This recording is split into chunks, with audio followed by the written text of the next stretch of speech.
Hello and welcome back to the Warpbound podcast, everybody. I'm your host, Brody, and of course, like always, joined by my beautiful co-host, Leo! Oh yeah. In today's third episode of the podcast, we're going to be talking about Faction First Looks Part 2. Are you excited, honey? Yes, I'm excited. All right, let's get into this thing. Yep. Get into it.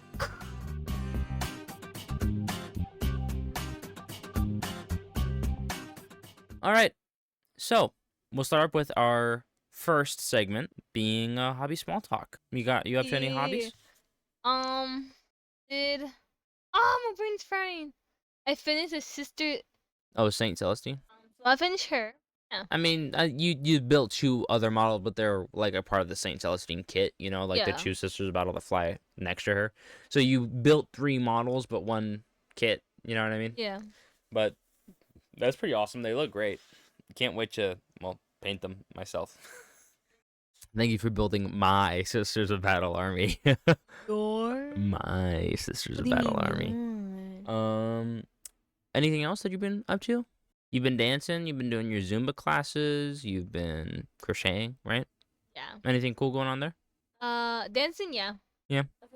Well, I've been reading. Yeah, I'm a couple chapters into Dracula. I just need to actually set aside time. When I do read, I read a lot, really shortly. In a really short amount of time. But usually it'll be at the end of the day, right? And as soon as I lay down and start reading, I just instantly fall asleep. Not because it's not interesting.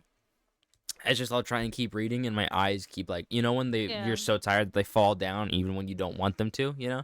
Yeah. I have to keep them I open yeah. And so that happens to me because I usually have reserved my reading time. I make time to read at the end of the day when I'm already really tired. Well, anything else I've been doing hobbying? I've been playing a little bit of video games. Been playing League of Legends lately. Horrible game, but I've been getting into Callista. Anybody who plays League of Legends, Callista's pretty awesome, to be honest. I hate the ADC role, so I'm playing her in mid, which is not normal at all. That's what we would call an off-meta pick. But she's been so fun, and I've unironically been able to make it work really well, so I'm pretty happy with it. But yeah, I think that's it for hobby small talk. You got anything else? All right, then let's get into the main topic. Last podcast, we covered 4 factions. I planned in my small little pea brain head, I was like, oh, I bet I can do lightning round really fast descriptions of every faction and do it in 1 hour for one episode. And literally halfway through the episode, I was going, oh no, this is not going to work at all. So I've decided that we're going to make this into a multi-part series. I mean, we decided right after the podcast. And we're going to break the episodes up into 4 factions each. And don't worry, the next few months of podcast is not going to just be this one topic. We're going to switch it up and put things in between. But this is just faction first looks. It's a brief summary of the vibes and aesthetic of a faction so that when Leo and any other people that are new to Warhammer hear about this faction, they can go, oh yeah, I know about those guys. They're these ones, you know what I mean? And you're not going to learn about deep in-character lore or their recent battle history and what they've been up to and all their goals and aspirations in the current setting or in the 30k setting or anything. No, we're not going to get into that. That's what one-off episodes are about, where we'll deep dive down a specific rabbit hole of a very specific thing for each faction. But for now, we're just going to do faction first looks. You ready? So, the 4 factions that my beautiful girlfriend Leo has decided to talk about is Aeldari, Orks, Astra Militarum, and the Adeptus Mechanicus. Do you know what you would like to start with, honey? The Orks. The Orks? Good choice. All right. So, aesthetically, you've seen Ork models in the store, right? You've seen their box art. For anyone who hasn't, they're these... So imagine Tolkien orcs, right? Like Lord of the Rings orcs, the orcs that everybody knows, and then grab their shoulders and stretch them out way past what any living creature on 2 legs should have, then sink their head down below their shoulder so they look like a little tank, you know, and give them really squatty, wide legs and huge, jaws that come out with little tusks of teeth, pointing out of their bottom jaw, and they all talk like this. and they all have a horrible Cockney accent. And they're these hulking green monstrosities that honestly remind me of like really old medieval art of like trolls and goblins. You know what I mean? Where they all look weird and they're all Yeah. standing there, really weird. You know, that's what they look like. And then they start running at you, and they're like 8 feet tall, 9 feet tall, and they're 8 feet terrifying. Yeah, tall. they're huge. They're totally huge. They're about as big as Space Marines, but they keep getting bigger the more they fight. But we're gonna get into that soon. Their armor, their guns, their vehicles, everything that they construct everything with is metal and scrap and plates and old wheels and anything that they could scavenge off the battlefield or the hide. So some orc clans really like using like animals. They like the old ways, the primal ways, right? That our clan's called the snake bites, but don't worry about it. They just love the old traditional way, so they hunt with spears and bows, and they wear the hides of Oh. their hunts, their successful hunts, right? But the point is, all orcs scavenge. Everything that they make is from scavenged material that they usually steal off the bodies of other things they just fought. You know what I'm saying? Um, so very scrapyard aesthetic. All their armor just looks like a bunch of metal plates like bolted together and bent into shape to barely fit on them, kind of thing. Um, but what they serve in the setting is that they're orcs as a species are just like a horde of things. Just a horde that wants to go find the next fight at all times. They actually need to fight in order to survive. So the way that we need to breathe, drink water, and eat food, they have to also fight. They need to fight, and constantly be getting in fights. Or the longer they go without a fight, they can actually start shrinking, and basically getting malnourished and eventually die due to not fighting. The angry little. Yes, that's exactly what they need a good crumpin', as they say. They call killing things crumpin'. They crump things. Oh. Another super important thing that you have to know about the faction: they spell everything with K's. So C's are not a thing. Like whenever you see an orky thing, that how orcs are usually spelled with C, but Yeah. Warhammer orcs have a K. That's true for everything. It's not actually important. That's just something funny about like how they spell things. So they scratch a K into everything. Um, um, Let me see here. There's all kinds of different orc clans, and they all paint their things different. They all use different weapons, vehicles, or they have preferences towards other things, right? But the biggest defining factor between all of them and what makes an orc different from another orc is simply the way that they like to crump. So one orc really loves a hammer, the other orc really likes swords, the other orc really likes guns. Or this orc really likes running over things with their car, and this orc loves using tanks, and this orc likes picking up other orcs and throwing the orc at the person and watching them die. Like that Wait, what? no, that's the kind of stuff that orcs get up to. They think it's all really funny, by the way. Like they're one of the only factions in Warhammer that's actually having a great time, cuz a fight's a fight, and that's how they have fun. So while from the perspective of every other faction, orcs are terrifying. They're like eldritch monsters. They just come in, and there's a wave of green, and they invade and ransack and destroy and scavenge and pick apart everything, right? Yeah. But from the orcs' perspective, it's like a huge party. Where they're like, whoa, let's go, Let's go. And they organize themselves into wogs, and they scream wog as well. That's like their war cry. But a huge group of orcs that are all attacking the same thing is called a wog. And they can be made up from different clans. It doesn't matter. Whenever there's a big fight that involves orcs have a specific psychic frequency that they exist on. Their psychics and their magic does not work like any other faction. And when the orcs are in a good fight, it kind of sends out like a psychic frequency to other orcs that are close by to come in and join. And the more orcs are fighting, they send out a bigger frequency for more orcs to come in and It's like fight. a freaking when you send invitations like, hey bro, you wanna come to this party? Yep, no, that's it. And they all send invitations, but to all their bros, and all their bros come and then send more invitation out to them. So orcs can become a really big problem really, really, really fast if there's a big fight involving orcs. So different clans, Wog energy. I'm not gonna get into their psychic stuff. You just need to know that it works different. Okay, their Wog energy is what it's called. Everything's called Wog something, but their Wog energy works different from any other psychic powers.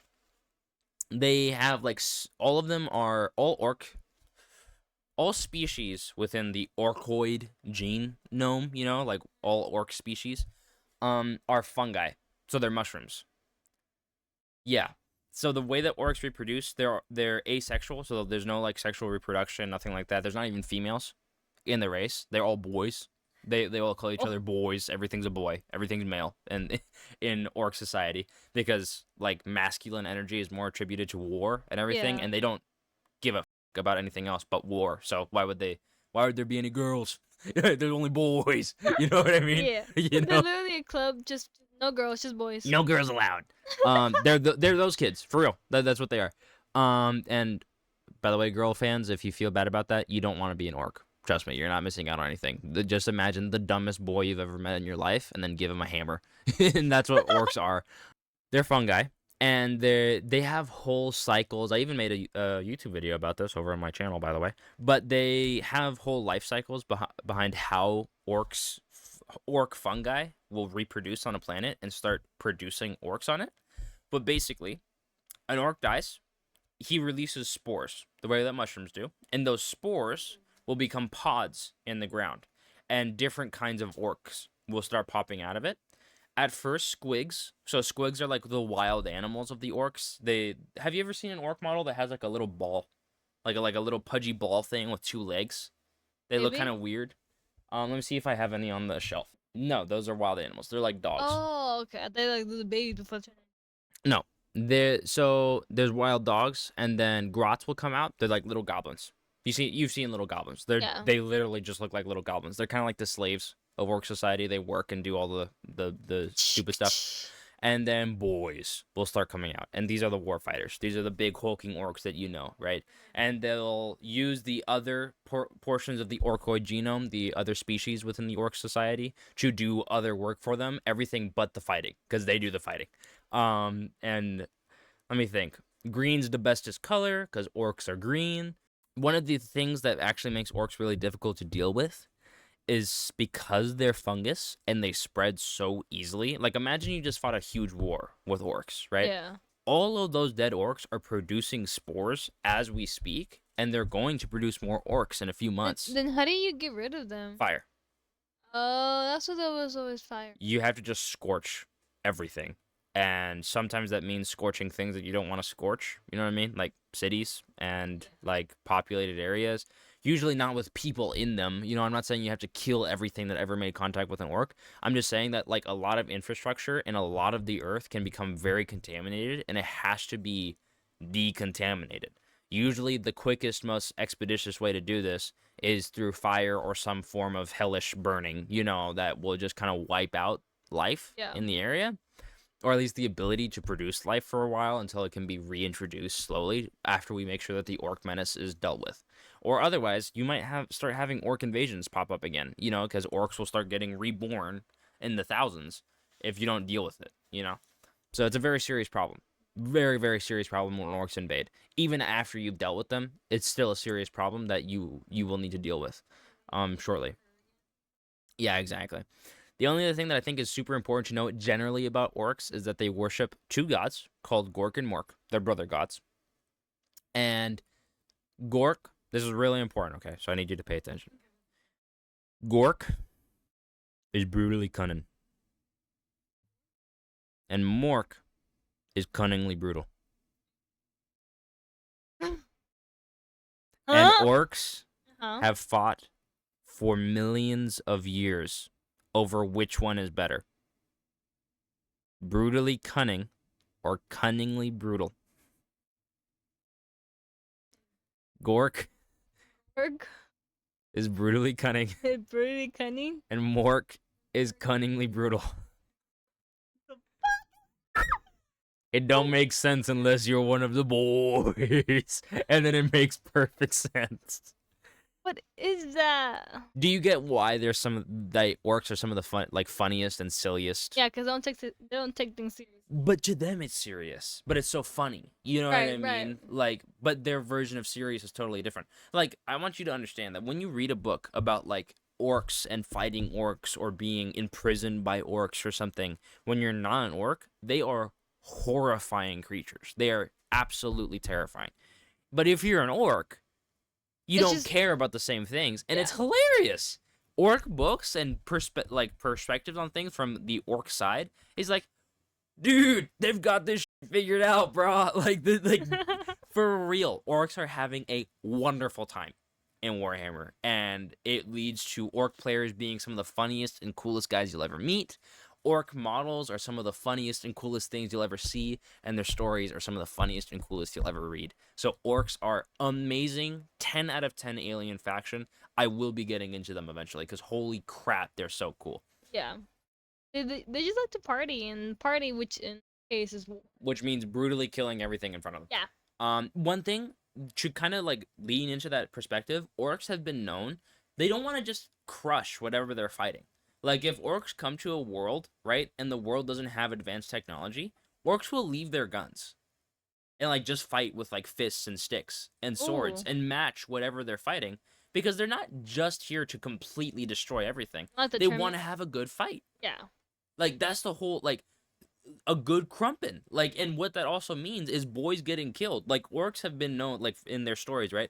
They'll be running and charging, and then an orc will get like totally demolished by a good bomb, right? And the other orc will go, ha ha ha, that guy got fucking wrecked. You know what I mean? And like celebrate it, cause like, holy crap, this epic, and they'll like run into it for more, you know? So like, again, orcs are just the dumbest boys you've ever met in your life going to a crazy rave. Like that's how they look at, you know, like they're just going to a sick party, you know, and having a good time. As of right now in 40K, the biggest thing going on with the orcs, arguably, there's two little ones that I'll mention. There was something called the Octavius War in the Octavius sector. This Inquisitor set up a battle. Inquisitors are really powerful people with the Imperium. I'll tell you about them later. They set up, so there was a big orc wall coming through the sector, and there was a huge Tyranid tendril, like Hive Fleet, coming through. And basically all the worlds are totally screwed, right?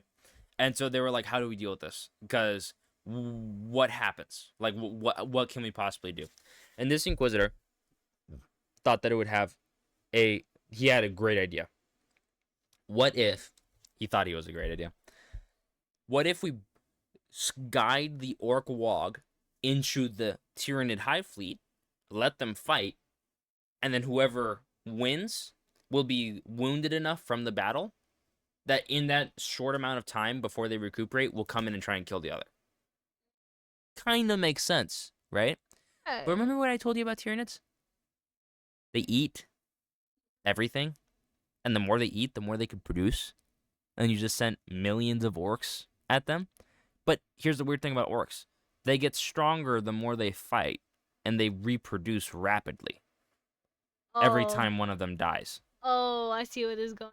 So this war went on forever, and they just kept getting stronger and stronger and stronger and stronger and stronger. And one thing that we realized, I think that ended, and we're gonna feel the repercussions soon, because lore advances a little slow in Warhammer because there's so many moving parts to it. But the orcs just kept getting bigger and bigger and bigger and bigger and bigger and meaner, because they were fighting every single second, all the time, and reproducing so much that like every time an orc would come out, it was like it was on roids already, because there was so much fighting happening all the time, right? So the orc Wa is not getting smaller, it's getting stronger, and then the Tyranids are so overfed that they can produce so many Tyranids and evolve so rapidly that their numbers just keep increasing too. So this is actually like one of the worst matchups for everybody else that you could possibly imagine. Yeah. Because the consequences is one of them will eventually break the other, and whenever they do, they will be so supercharged with so many resources and so much power that they're going to be such a huge problem for anything that's around them.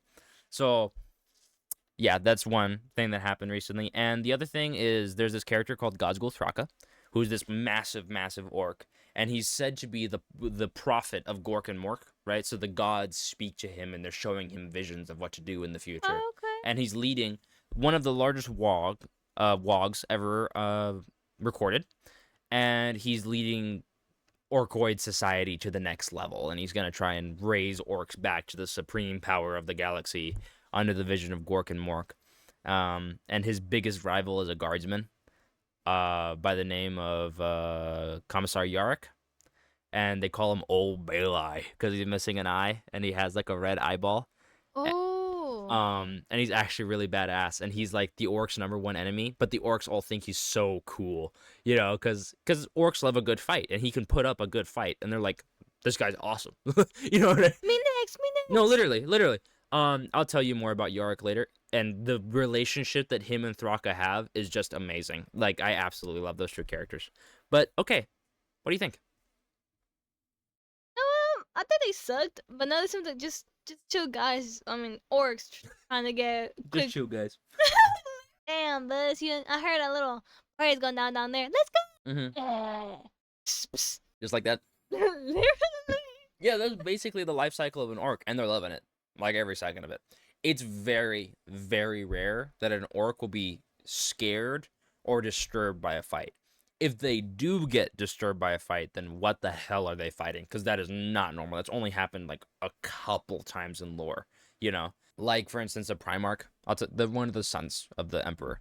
He was known for his speed, and during a really pivotal battle for the Imperium, he killed so many orcs so quickly that all the other orcs around got scared and started to run away from him, which doesn't happen. Like, I can't stress it enough. As you know, learn more about the lore, you'll learn the significance of that later, but I can't stress enough how crazy it is to make orcs retreat because they don't want to fight anymore. That is not a thing.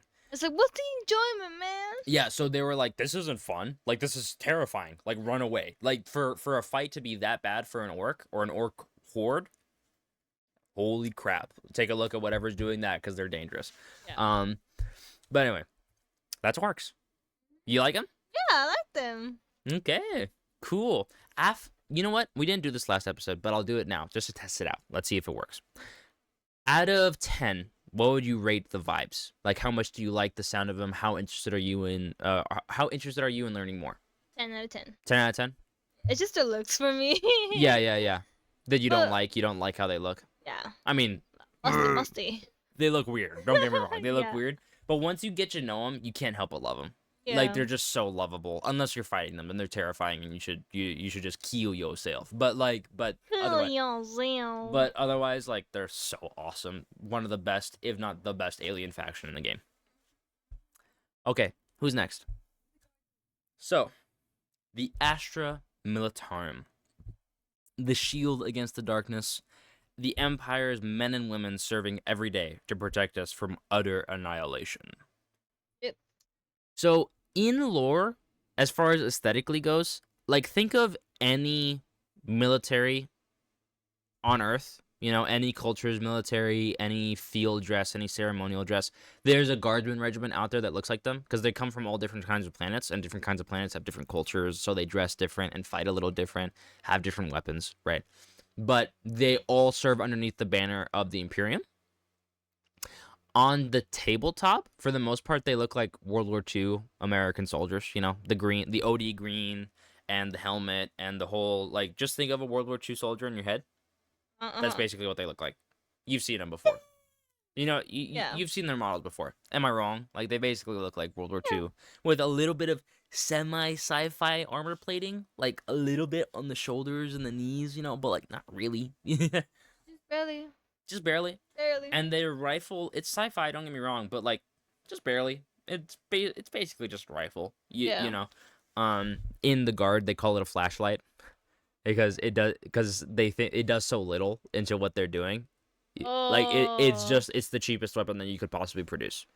But when it gets dangerous is when the cheapest weapon you could possibly produce is all getting fired at you at the same time by a million people. And there's just a wave of laser bullets flying at you. If one laser doesn't do much damage, how about 10 million at the same time? That's going to kill you. Like, I don't care what you are, right? So that's also goes into what guardsmen ultimately are. They are a horde of bodies that if they can't defeat something, they will at least slow it down until the Imperium can send something else. Damn. So, and their tanks, they have good armor, like as in armored units. So artillery, tanks, ships, airships, stuff like that. A lot like the American military, right? Or any modern military, really. But the average guardsman They have highly and elitely trained units. Don't get me wrong.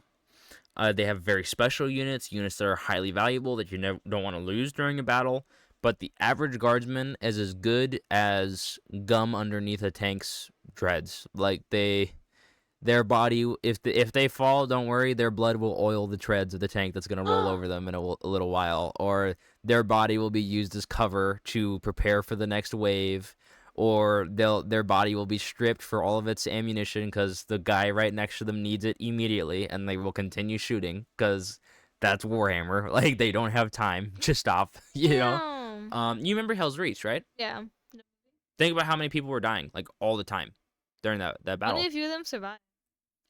Like 8 of them out of the how many millions were positioned in that one city. That's what being a guardsman's like. You have to live in Warhammer. You have to fight everything that everything else is fighting while being a dude. Do you have a choice? Some plan kind of not really. So this goes a little bit into the politics and economics of the Imperium. But there's usually tithes that planets have to pay, and that's basically a certain amount of trained men and women that are trained enough to go to become a guardsman. Guardsmen aren't chumps. Guardsmen are well trained. Like most of them. Some regiments are really just chaff. They just throw stuff, right? But like okay soldiers are kept as planetary defense force. So every planet has a local military that helps and to be there if something happens, they can immediately defend before reinforcements come, right? But the people that are really good, that are above a certain average, will be sent off to become a guardsman. And these guardsmen travel on massive Imperial fleets, and they are just sent anywhere and everywhere bodies and guns are needed. And that's everywhere, all the time. So guardsmen are, I'm not going to say every battle ever, because someone will go, actually, there was this one battle in millennia, 41, year 239. No, okay, shut up. You get my point. 99.9% of every battle that the Imperium is ever involved in, there's guardsmen fighting there. And they were probably there first before the rest of the reinforcements got there, and they had to hold the line until someone came in with more resources, more guardsmen, or a space marine or something special to help punch an opportunity through the line and then win the battle. So guardsmen are the goats. They do everything. They hold the line. They hold the line, and the line.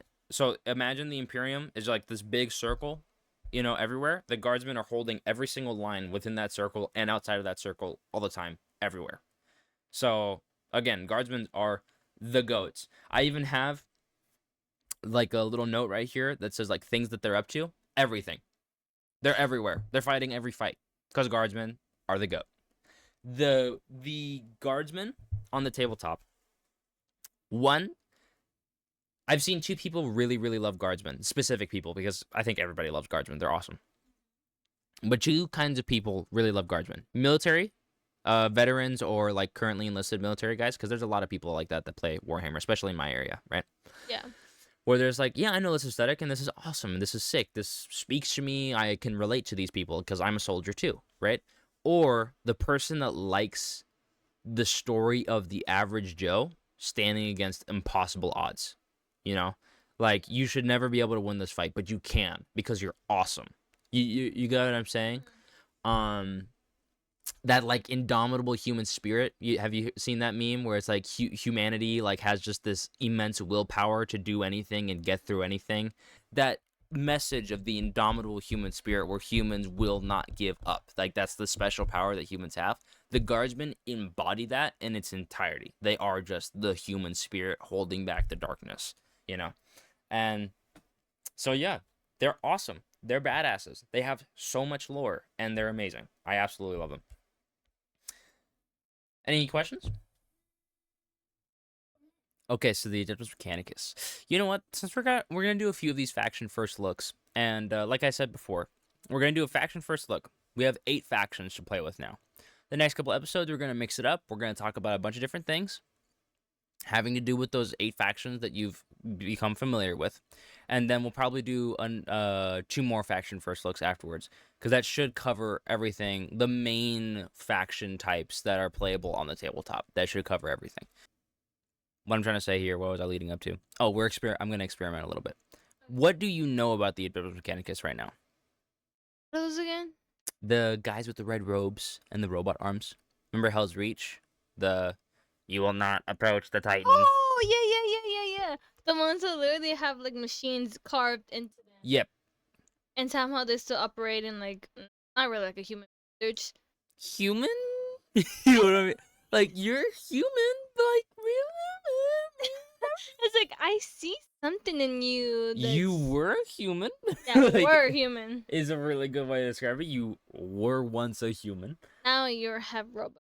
Have something. What comes to mind when you think of these? Slaves. Okay, like mechanical slaves, like Yeah. robot slaves, like servitors. That's the first thing I thought of. Yeah, those yeah. guys. Yeah. Anything else like the Titan? Remember the big? Oh yes. You know, the attack priest must give us our blessing. You know, and like they pray over the machine. You know, I'm kind of like, what do you think? And then I'm telling you what you think. But like, I'm just trying to remind you of things that I know you've seen about the Adeptus Mechanicus. Adeptus Mechanicus. Or you can just call them the Mechanicum. Good enough. So you kind of have a visual in your head, right? Mm-hmm. So they're very cyberpunk, like religious cult-like aesthetics. So very cybernetic. Everything in the Adeptus Mechanicus, even the most like beginning of initiatives, like they have cybernetic enhancements of some kind. They've replaced the at least one of their limbs with a robotic limb. Most likely replaced an eye or both eyes with advanced ocular systems. Like the big old glasses. They've probably installed some kind of computer systems in their brains so they can compute at higher thing. They speak in binaric, which is a made-up language. Do you know, like for computer languages, binary, like 0, 0, 1, 1, and then like every 0 and 1 in a certain order represents a certain thing or character, right? It's suggested that they basically speak the audio version of a computer language. So they're like computers. Yes, and when they speak to each other, it sounds like horrifying screeching and clicks. And they're speaking to each other in a language that they understand, but they're basically just audibly sending computer data like around. Which I know it sounds really semantical and silly, but like you get my point, right? And so they'll click and chatter to each other, you know, and they're just sending information, and that's how they speak more efficiently. Everything's about efficiency. No emotion. Emotion's disgusting. One of the quotes of the Adeptus Mechanicus is like, or one very popular quoted thing about the Adeptus Mechanicus is like, the moment I understood the weakness of my flesh, I was disgusted. So they think that the flesh is weak and that it will decay and that it will rot in age. Don't Metal they decay doesn't. either way? Not if they replace enough of them. Yeah, so like that's the thing. They believe that technology is holy. So their religion is all based on technology. Technology is perfect. They have I can't remember the exact theological word, but their system is based on 3 divine entities that are all the same thing. So very much like Christianity, right? So God, Jesus Christ, and the Holy Spirit are all one being in different forms. They have the same thing for technology. They have, God, what is it? The will of the machine, the Omnissiah, and here, you know what? Instead of embarrassing myself, I'm just going to look up the 3. Are you born into that? Like, so think of us like a family. Are they born into the family, or they just join in? You can absolutely be born to it. They're their own society. So they're one thing to remember is that they're an empire within the empire. So they're their own thing. Like technically, the Imperium of Man and the Cult of the Mechanicus are 2 separate factions. Yeah. But the Cult of the Mechanicus serves the Imperium of Man, and the Imperium of Man helps the Cult Mechanicus so much that if one didn't have the other, they would fail and die. So they're one faction. They serve each other, and there's no getting around that. But they have different, like the Imperium of Man does not allow religion except for worshiping the God Emperor now, right? But the Cult Mechanicus don't worship the God Emperor, they worship the Omnissiah. The only way that this is allowed is that the Emperor of Man, a long time ago, signed a treaty between the Empire and the Cult. That It's been around for. yes, very, very, very, very, very long time. They originate from Mars. So they were some of the first human settlers that went to Mars, and then they became obsessed with technology. And then they spread out from there once humanity was connected again. There was a whole dark era where humanity got separated from each other on every planet, and it was a whole shit show. And the guys that were on Mars became utterly obsessed with technology and began to worship it in its entirety. How do they reproduce? They just kidnap some They're kids? humans. They can grow people in vats, like clone babies. Oh. They can induct people from outside. They can take on slave labor and large slave populations and turn them into what they need to. Or maybe some of them will advance on and become tech priests instead of just Skitarii slaves or servitors. But I'm trying to find these three. And the treaty that they signed was the Treaty of Olympus, by the way. So the Emperor of Man signed a treaty with them and was like, the Imperium cannot destroy you for believing in this religion. We have to be okay with it. But you have to supply your technology to us. One essential thing, I didn't talk about their aesthetic very much, but just imagine a bunch of tech dudes in robes. You know what I mean? With like robot tentacles coming out of them, and they're all screeching and clicking numbers at each other. And when they do talk, it's coming through this technological thing because they replace their vocal cords because they're not efficient enough and they will decay. You know, there's some procedures that they have that will like suck out the blood, like every drop of blood out of a body, and then they will replace it with more efficient like hydro fluid to run the machine components that you're going to be made up of out of, you know what I mean? Like, yeah, they Oh, are. they sound weird. They're weird. They're very weird, but they're also really cool. like here, let me show you some pictures here. Sure, buddy.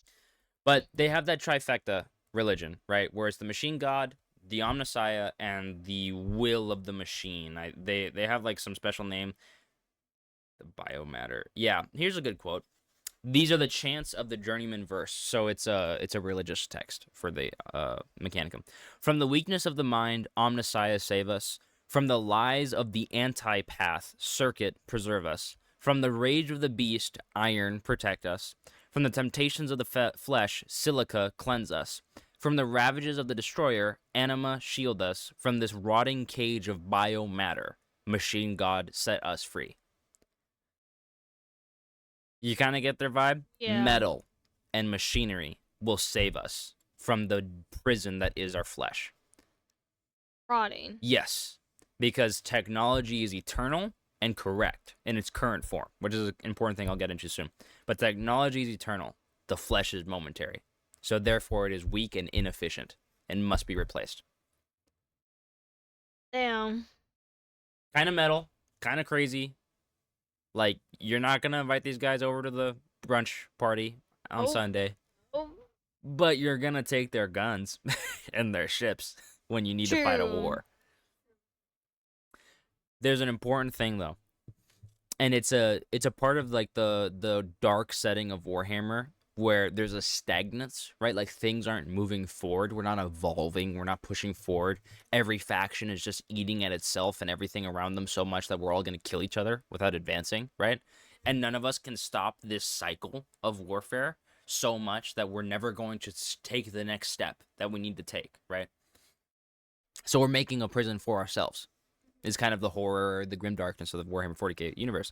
The Mechanicus is one of the greatest examples of this, because they believe that technology, from the dark age of technology, in an ancient time where humanity was on top, ruled the entire galaxy, and everything was peaceful and awesome, you know, before everything went to absolute shit, the technology that we were producing was ultra advanced, like the peak technology that we've probably ever experienced in the setting. This is true for all factions. When I say we've ever experienced, I mean specifically humans.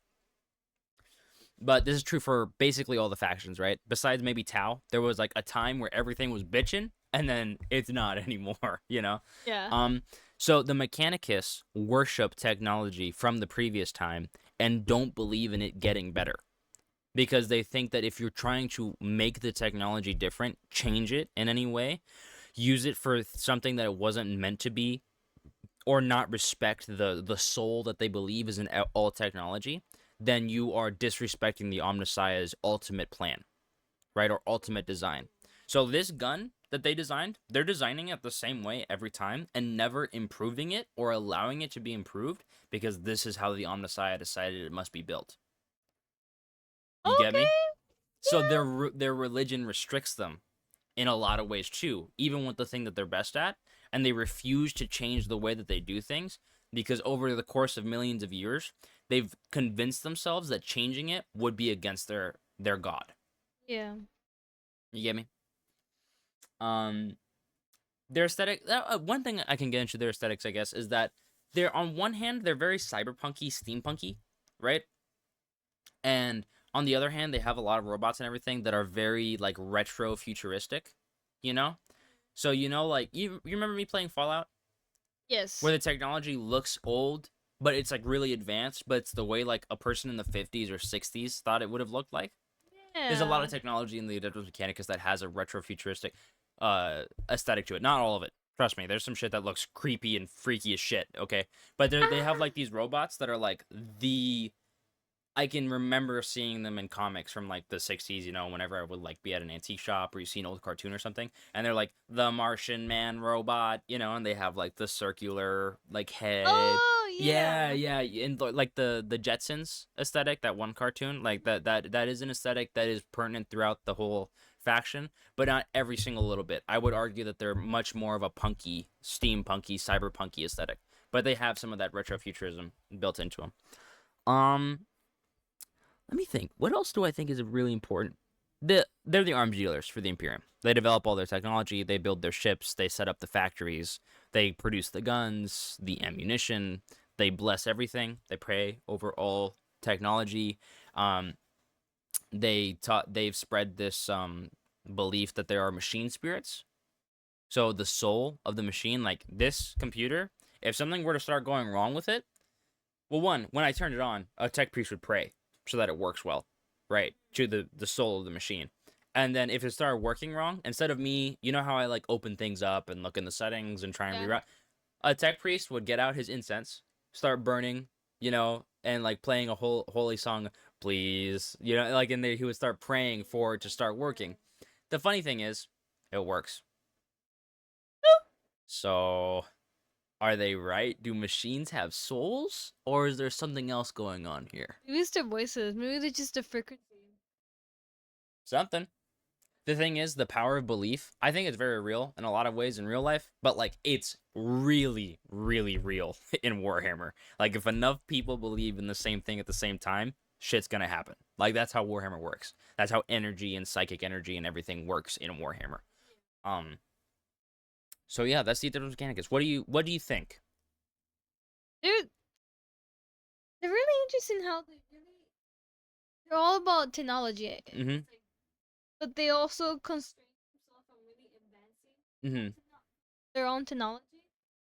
That's like you love it so much, but you don't want to improve on it because you really think that. Yeah, they have They have sometimes They would call them techno heretics, right? So technological heretics. But they have one Archmagos, which is like a really, really, really big rank in the Church of the Mechanicum, and he's kind of a radical. He's like, hey, what if I experimented with this crap? And like, that's a big no-no. But when he goes to like councils and they're like, we heard that you may have committed the sin of, this and this, and he's like, no, right here in the book it says this and this and this. I'm just listening to the book, and he'll like twist the words so that Yeah. it's like he committing the sin? Is he not? And he's like, read the book. And Buy the but, book. yeah, he gets really rules lawyer. He knows that he is like according to their rules, but he'll twist it so that it doesn't seem like it. And he's such a high rank that they're like, I'm keeping an eye on you. Whatever you say, do whatever you say. Um, they're really cool. I think that they're one of those factions in Warhammer that, like, upon the first description of them, there's enough of a shock there where you're like, I don't know if I like these guys. Like, these guys seem kind of freaky to me. Like, if it isn't your aesthetic right off the bat. But I think you'll come to appreciate them the more you learn about them. Here, let me show you an image. This isn't gonna. Also, another build. Yeah, they are the suppliers of all that stuff. So they're wildly important. Super, super, super important. But also, it's not like if they went away, the Imperium would be doomed and they'd be fine. No, they need the Imperium. They need their protections. They need their bodies. They need the armies, and you know what I mean. So both need each other very, very desperately. Check this out. You want to come around because there's a lot of wires set up. Oh yeah, I do remember them. You see that old robot in the back? That's kind of what I'm Yeah. talking about. That retro, you see it, right? That retro futuristic Yeah. vibe. And they got the robes and the tentacle like octo arms coming out, and like their axe looks like a machine gear. Damn. I love those axes. They look so good. Where it's just like the half of a gear to represent the machine. Damn. So crazy the fact that they were once human. Yeah, they don't look human, buddy. Like they're human. They're human. Sure. But like they're human. You know what I mean? Like they were. They are human. They are human. But like sure, buddy. You know what I mean? Like Yeah. Whatever you mean, twin. Are you ready for the last faction? Aeldari. What do you know about Aeldari? Sorry? The elves with the swoopy helmets. I don't know. You have no idea. No idea what I'm talking about. Nope. That word doesn't even make sense. Nope. Well, here. You can hold this while I'm describing them. Okay. Damn. I just handed her a box that I got. It's a commemorative series model of an Aeldari like standing on top of a wreckage of an old Aeldari mech suit. Well, not mech, but we'll get into that later. What do you think for just first impressions? Do they look? What do you think of their armor? I like it. They're a little funky. Oh yeah, they're funky. Let's get into it. So aesthetically, they're like high fantasy elves. You remember Lord of the Rings elves? Yeah. They're very much, in a lot of ways, like Lord of the Rings elves. They're not exact copies. And in fact, I think in terms of, as far as elves that are based off of the Tolkien myth, which basically all elves are now in fantasy media and sci-fi media if they're involved, I think that Warhammer actually does the best to set up a really interesting and unique version of elves that aren't just like, oh wow, that's just Lord of the Rings, you know what I mean, but somewhere else. But is combined with sci-fi aesthetics, so that elegance and that regalness and the superiority of the elves is on display, right? But their armor is like also so alien, and it's swoopy Yeah, and that's what I curvy. mentioned. It tugs on their body shape, right? So like you can tell like how muscly he is, like Yeah. underneath that. Like it really, really does accent their physicality. Yeah, look at that pose too. Yeah. And then they have that big cone helmet, you know, and the interesting swoopiness and curves to their armor. So they're very elegant, and very alien. But they exude like this air of superiority because they want to look cooler and better and fancier than you are, you know? Because at the end of the day, they're elves. So that's what they do. So that's probably the best that I can think to describe them aesthetically right now. Okay. One more thing I'll add. All their armor is made out of this kind of psychic crystal that specific Aeldari who train in this art can mold it to whatever they think it needs to be molded to. So all their weaponry, all their ships are made out of this bone-like crystal. And the Aeldari that make these weapons and design these things are actually called bone singers. So they psychically sing this material into whatever they need it to be. So they're like, ah! Yeah, and basically, like, I'm not going to tell you exactly what octave they sing in, you know, to do it. But yeah, they go, and it starts forming into what they need it to be. How did they find out about that? They were born with the ability and were taught by the ancient gods that made them during the war in heaven. Remember the Necron thing? Yeah. So the Aeldari, this actually is a pretty good segue into some other stuff. And they have a lot of inlaid stones, which are really important to them, but I'll get to that later. The gems, like, all over them, right? There should be, like, a crystal on that guy somewhere. Yeah. Yeah, that crystal's very, very important. So, they were born in the war in heaven. They were taught by those old frog gods that I told you about. Their name is actually the Old Ones. So they were taught by the Old Ones their mastery over magic. So they made this species to be absolute masters over the psychic and the warp, and they taught them everything they needed to teach them, I guess, to harness this power and use it for themselves. They also helped them create the bone singing. They call the bone a specific wraith bone. Wraith bone. They taught them how to use Wraithbone, how to make it into cities. Everything that they use is made out of Wraithbone because they can sing it into whatever they need it to be, which is kind of awesome, Yeah. Is it like a mass produced supply? Like, do they always have I that? believe they can crystallize it from the warp, so they can get as much as they need.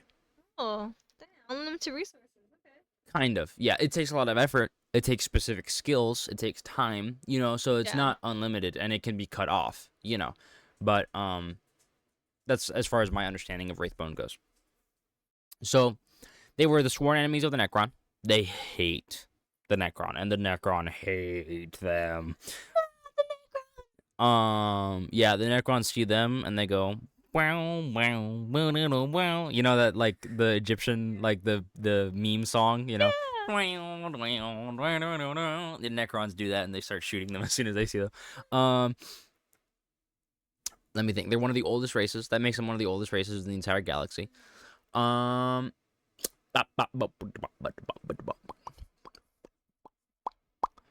let's go into their history. I think I've done the aesthetics enough. Their history, they used to have one of the largest galactic empires. They basically owned the entire galaxy except for the very, very, very outskirts of it. Planets that were in some sketchy parts, or things that you didn't want to explore, territories that were a The little one bit more. neighborhood you don't want to visit. Basically, the ghetto of the galaxy is what Yeah. I'm saying. They didn't go. They had everything but the ghetto outskirts of the Milky Way, and they were rocking and rolling for a really, really, really, really, really long time. Everything was perfect, basically, as close to perfect as you could imagine. Food was no longer an issue. Wars were never fought. Like, if they barely happened, but if there was any kind of combative conflict, no Aeldari life was at risk. They just had automatons do it for them, robots. Everything, every need was taken care of. There was no homeless. Utopia. Everything was perfect. Like, literally perfect. People, Utopia. not Zootopia, Oh. Utopia, as Oh, in, like, I the said- utopian civilization where everything's perfect. I Holy said crap. Zootopia. I was like, oh, No, damn. not Zootopia. All the furries just came running over to this podcast now. But no. So everything was perfect, but it was so perfect for so long that they started getting really, really bored, like really bored. And the most extreme amongst them started doing crazier and crazier to stop being bored. Crazy shit to do. The usual, like, crazy Oh. murder parties and torture parties and cannibalism and Damn, they're really bored. yeah, sadism, masochism of every single degree that you could think of. If you can think of something horrendous and fucked up that should never be done by any living sentient thing, they did it. Yeah, and one thing that adds to their boredom is that, so Eldari are immortal in a sense, so they live for a really, really, really I long was about to time. ask you, how long do they live since they're elves? So I can't remember the exact year, but it's a very, very long time. I think that they're functionally immortal, and even if they do die, back then, when everything was perfect, before any of the crazy stuff that happened to make Jeez. Warhammer 40k happen, their soul would go up to essentially elf heaven, right? The warp. They would go through the warp, take a little commute, and then come back into a new elf body. And they would just recycle, basically. They would just reincarnate, and they'd be fine. Oh. Right?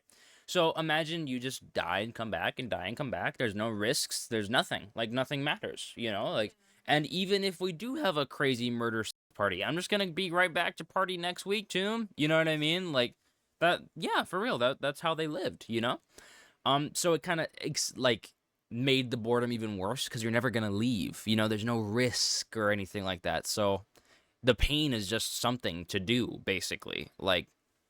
And so they gave into total hedonism. But there were other elves that believed in the traditional lifestyle. of the elves, and they would go away on expeditions to explore the galaxy or seek certain things or accomplish certain missions on these massive ships that were basically like, like the continents like North America, Africa, Yeah. yeah, Europe. So imagine like a continent-sized ship, like just a ship floating in space that's basically just a massive, massive, massive landmass that kind of just floats around and is its own self-feeding society. Like you can live on these ships for thousands, millions, however long you need to go, as long as you keep the supplies up, as long as you do what needs to be done to run it. I mean, because there's farms and there's life and water, everything. It's like an Eastland. Just Yeah, an island. It's like an island. island, but like a continent. So it's a continent. Like I said, like continents are essentially massive, massive planet-spanning islands, right? So yeah, it's its own self-sustaining continent. So they would go for really, really, really long amounts of time, right? And then when these craft worlds were coming back to dock off at large planets, and a crazy murder party was happening everywhere, they were like, "What happened? Like, we went on a trip to Disneyland, and we come back, and you guys killed each other. Like, what could have possibly happened? You know?" And there were other elves that saw that this was going wrong, or Eldari, I should say, Eldar. There were other Eldar that could sense something bad was coming in the future because of this. So they abandoned these planets. These aren't the craft worlds, by the way. This is a different group of elves. Okay. These Eldar abandoned their planets and went out to those ghetto like sections of the galaxy that no one lived at. Yeah. And they forsook technology.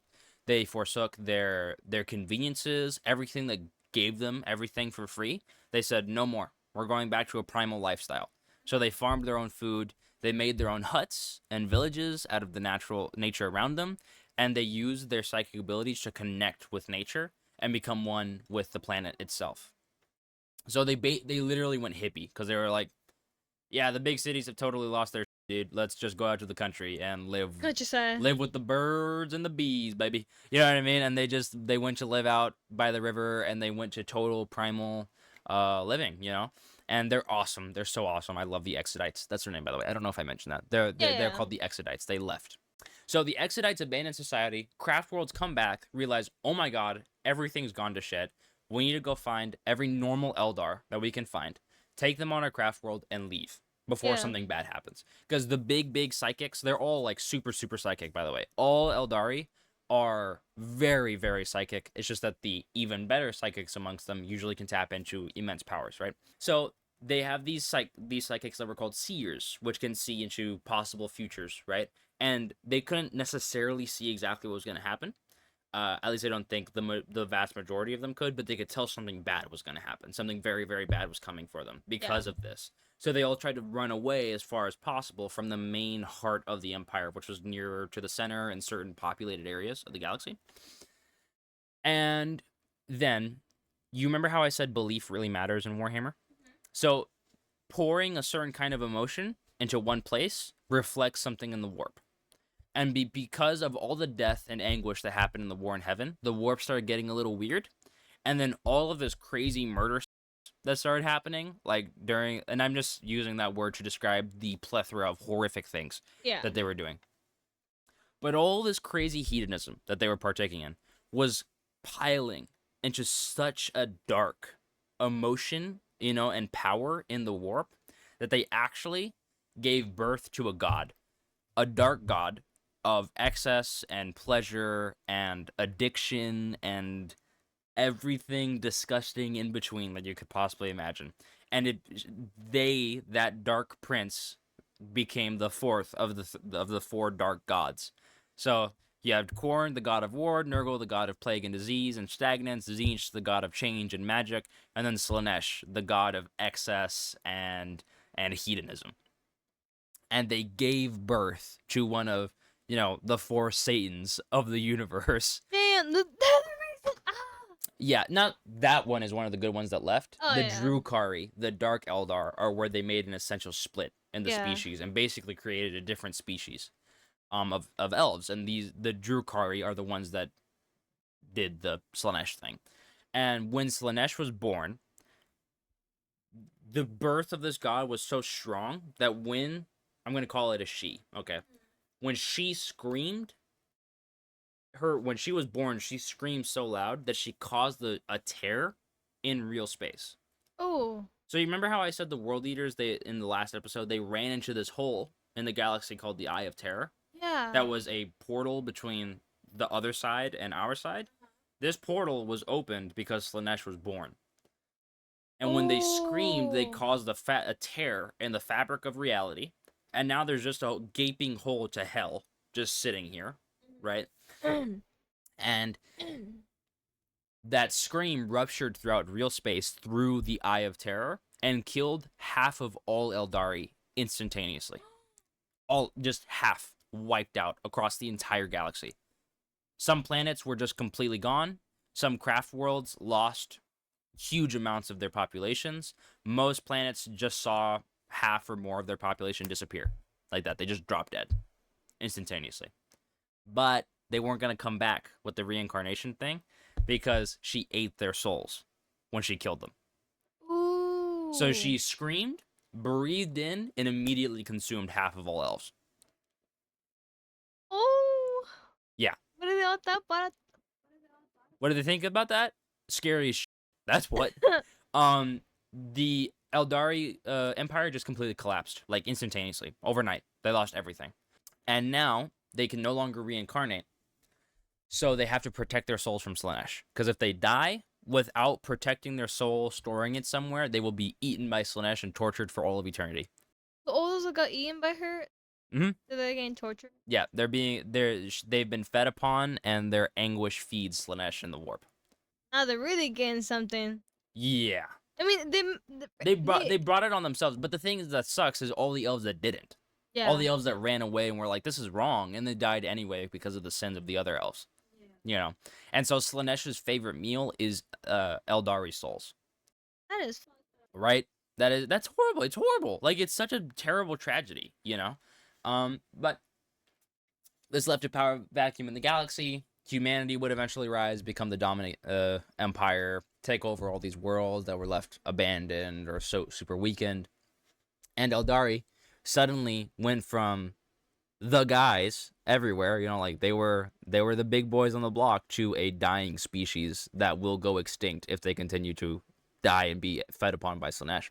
So the Exodites, they worship, they don't see the planets as gods, but they see them as living entities, because they are. And their souls are protected by these very large spirit stones that they usually like house temples over and everything. So when an Exodite Eldar dies, their spirit is naturally guided by nature to this spirit stone, and then they're protected in this stone. And they can be contacted and spoken to, or even applied to different forms of technology. Now, Exodites don't use this technology, but they can be stored in things and spoken to, and their knowledge can be recalled, right? But if this stone breaks, then their souls go, and they are immediately eaten by Slanesh. So Has it been broken before? Yes, stones have been lost before, and all the souls, one or more, that are in there are eaten by Slanesh if they aren't immediately. Slanesh, stop!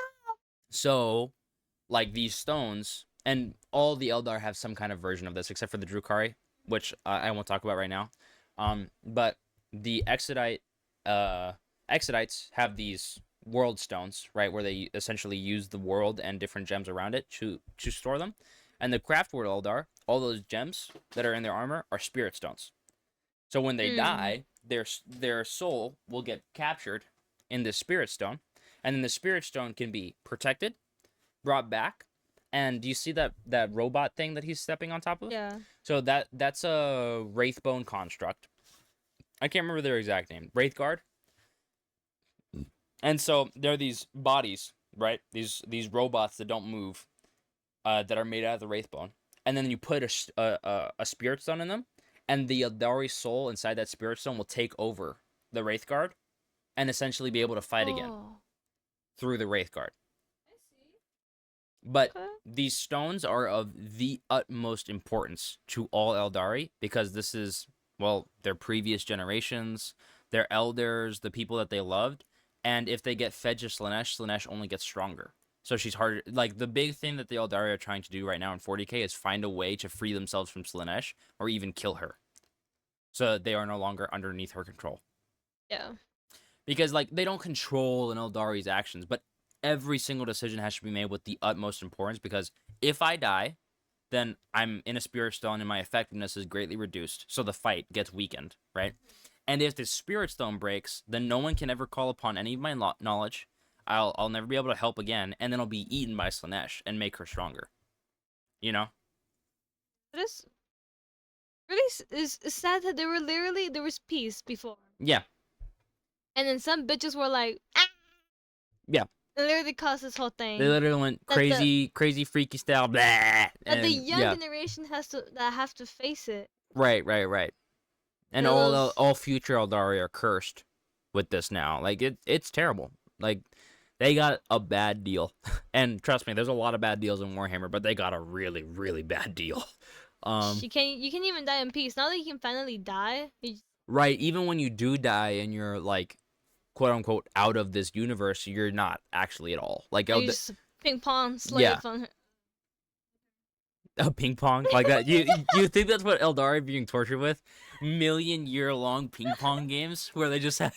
I just had her sitting and just like dong, dong, dong, dong, dong, dong, dong, dong. All the Eldari, please. I'm tired. I'm sad. Right? Isn't that so terrifyingly sad? But that's good writing, baby, because all of a sudden you care about, Whatever. One of the biggest events, despite not just the whole trying to free themselves from evil Diddy Satan, but Diddy? yeah, Diddy Satan. you like that one? Yeah. Slaanesh is the god of Diddy. He just love these aliens. Recently, a specific section of the elves helped resurrect Guilliman, which was one of the Emperor's sons, and he was the first Primarch to come back in 40k. It's a really big deal. You don't get how big of a deal it is, but it's huge. They helped bring him back, and Guilliman came out and started kicking ass, and is the only reason the Imperium is still up and running right now. So it is huge, absolutely huge that they did that. But like besides that, unfortunately, I can't think of anything off the top of my head for like an Eldari specific thing that is super cool that they're doing for the Eldari. Honestly, Eldari have kind of just been in this dying struggle to try and free themselves from Slaanesh. That's the main thing that they're doing. They don't really care about anything else. Everything that they're doing is trying to make Chaos weaker so that they can defeat Slaanesh.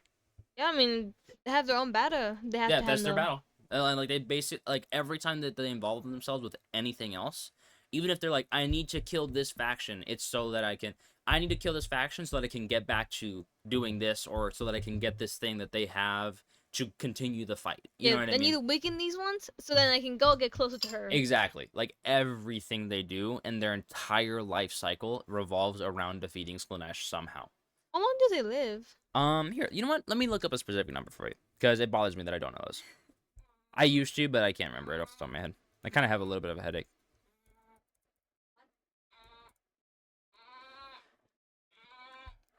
Baseline lifespans can stretch over 1,000 years, but advanced psychers, so those of the, like, remember how I said that there's especially strong psychers that really train their psychic ability? Yeah.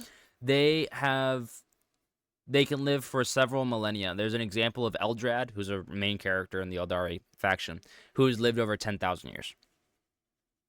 Yeah, he's an old man. And there's some Phoenix Lords that could possibly be immortal.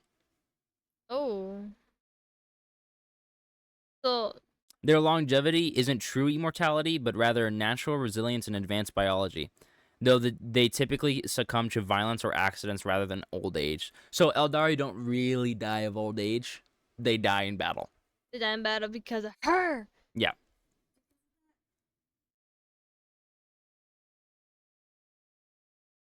Damn. I feel bad for them. At least because with the Orks, they die but happy. Right, like at least Orks are having a great time. And the thing about Orks too is that it's believed that Orks go to basically an Orky heaven, and then they come back through their fungus.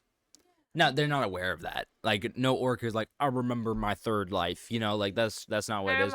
But it's generally believed within the Orky religion of Gork and Mork that they play around with Gork and Mork for a little while, and then they come back to party and have a good time. Partying. Yes, honey. So what, like, any other thoughts? Anything that was like, wow, that's really interesting? Or like, oh, I didn't ask you for a 10 out of 10 rating of the Mechanicus or the Aeldari. This one's 10? the Aeldaris, it's just really, it's they just had it perfect for so long, and they're like, fuck this. Yeah. I fucking hate them. Yeah. No, they're so lovely, and I like their colors, the yellow and blue. Oh, the one on that box, yeah. Yeah. I can't remember what craft world he specifically belongs to, but every craft world or specific As is, cult has different colors. and I like how they connect, so I'll give them a 10 out of 10 as well. Yeah, 10 out of 10. What Yeah. about the Adeptus Mechanicus? I know that they were a little freaky for you. By the way, 10 out of 10 doesn't mean like, oh yeah, I absolutely, like, I have to get this faction. More like, how interested are you in learning more Yes, about them? exactly, yeah. And how do you feel about the vibe that you understand right now? So yeah, 10 out of 10 for these guys. For the robot dudes, no,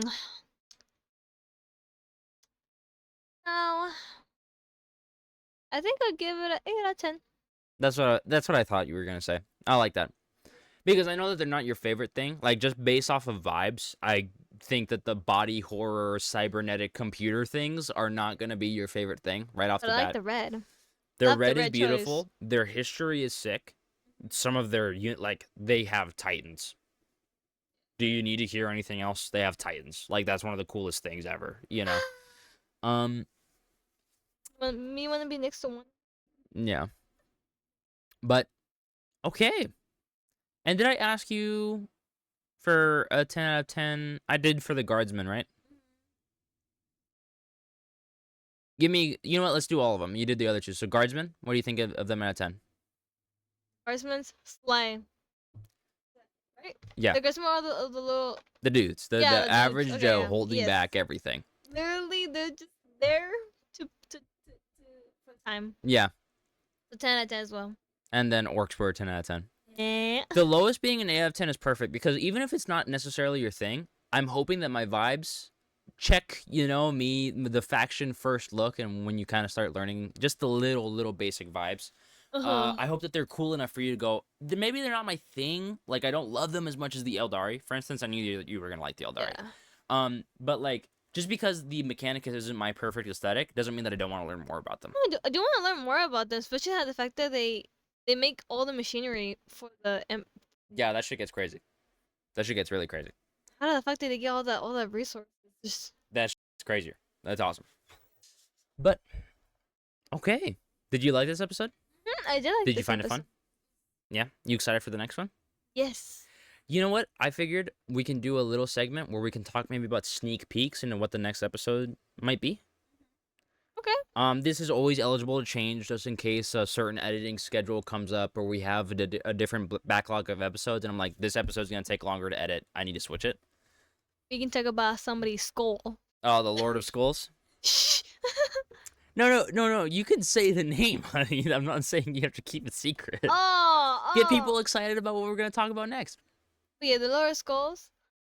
Perhaps maybe Saint Saint Celestine? Yeah. Yeah. Depending on which one she chooses in the background, where they're going to be talking about Saint Celestine and her story, how she works, I'll figure out a specific way to talk about her so that we can keep it within an hour. Don't be surprised if if we make an episode about like Saint Celestine and you're like, oh no, that's the only episode they're ever gonna make. They only talked about this one thing. What a shame. Don't worry. We will cover the character again in probably multiple ways and we'll cover multiple aspects of these things. So don't worry about that too much. But Lord of Skulls / Demon Engines, you know? I bet we can dedicate... I bet if I learned every little bit of lore around Lord of Skulls, we can make an hour-long episode out of it. Just knowing Even Warhammer, 40 I get a minutes. hunch.